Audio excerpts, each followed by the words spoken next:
যাৰ ওচৰত তোমাৰ চকু পানী কোনো মূল্য নাই। মনত ৰাখিবা আছে তোমাৰ মৃত্যু হ'লেও তাৰ একো গাত নালাগিব যে তুমি এই পৃথিৱীত জীয়াই আছা নে নাই।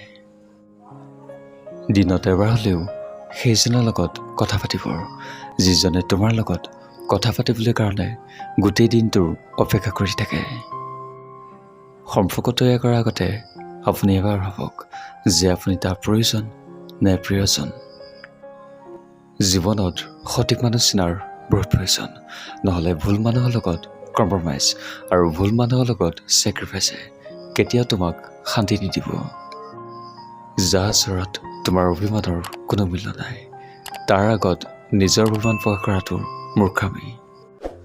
তোমাৰ সুখৰ কাৰণে যদি তোমাক পাহৰিব লাগে তেনেহ'লে পাহৰিবলৈও ৰাজি আছোঁ, কিন্তু পাহৰিব হয়তো কোনোদিনে নোৱাৰিম, কিন্তু পাহৰি থকাৰ অভিনয় অৱশ্যে কৰিব পাৰিম।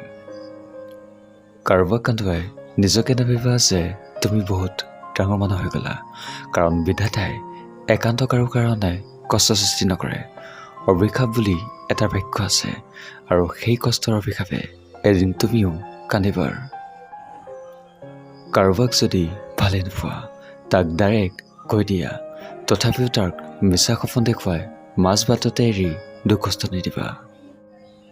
কি আচৰিত, যদি প্ৰথম ভাল পোৱাৰ সঁচাই আছিল তেনেহ'লে দ্বিতীয় ভাল পোৱাৰ কিয়, আৰু যদি দ্বিতীয় ভাল পোৱাৰ সঁচাই আছিল তেনেহ'লে প্ৰথমজনলৈ মনত পৰে কিয়।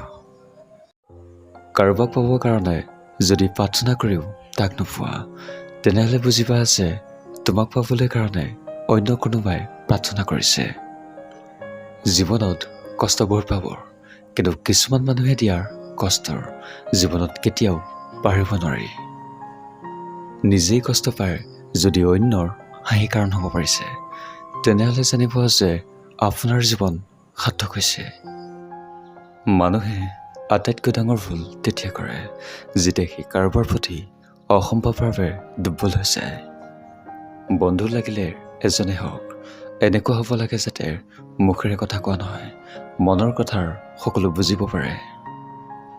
জীৱন তেতিয়াহে সুন্দৰ হৈ পৰিব যেতিয়া আপুনি আন মানুহবোৰৰ ওপৰত কমকৈ আশা কৰিব। পৰিস্থিতিৰ যিকোনো সময়ত পৰিৱৰ্তন হ'ব পাৰে, সেয়েহে জীৱনত কাউকে কষ্ট নিদিব। আজি হয়তো তুমি শক্তিশালী, কিন্তু এটা কথা মনত ৰাখিবা যে সময় তোমাতকৈও বেছি শক্তিশালী। জীৱনত দুজন ব্যক্তিয়ে আমাৰ জীৱনটো সলনি কৰি দিয়ে। এজন হ'ল যিজনে তোমাক সুবিধা দিয়ে আৰু আনজন হ'ল যিজনে তোমাক ধোকা দিয়ে।